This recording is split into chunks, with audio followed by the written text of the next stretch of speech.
বিশেষ করে আজকে আমাদের বাংলাদেশের মাননীয় প্রধানমন্ত্রী তিনি জাতীয় সংসদে দাঁড়িয়ে একটা রিসোর্টে ধরা পড়ে সেই হেফাজতের কি সেক্রেটারি এদিকে বউ হিসেবে পরিচয় দেয়, আবার নিজের বউর কাছে বলে যে অবস্থার পরিপ্রেক্ষিতে আমি এটা বলে ফেলেছি।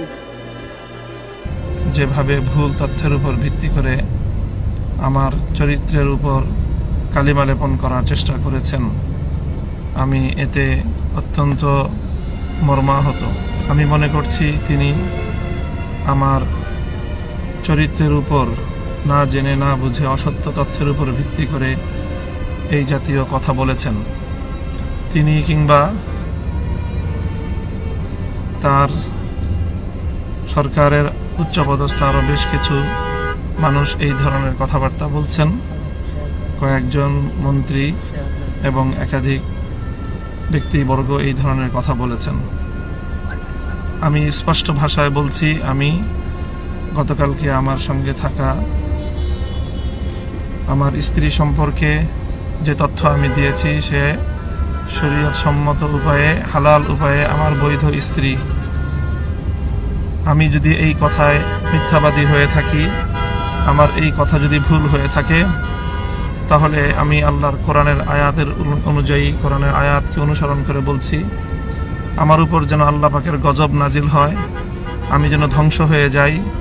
আমার পরিবার পক্ষান্তরে যারা আমার ব্যাপারে মিথ্যা তথ্য দিয়েছেন, মিথ্যা প্রচার করছেন, আমাকে আমার স্ত্রী সম্পর্কে অসত্য মিথ্যা ভুল তথ্য দিয়েছেন, আমার চরিত্রের উপর কালিমা লেপন করবার চেষ্টা করছেন, তারা যদি মিথ্যাবাদী হয়ে থাকেন, আমি আল্লাহর কাছে ফরিয়াদ করছি, আল্লাহ তুমি তাদের উপর তোমার গজব নাজিল করো, তাদের উপর তুমি তোমার গজব নাজিল করো, তাদের উপর তুমি তোমার গজব নাজিল করো।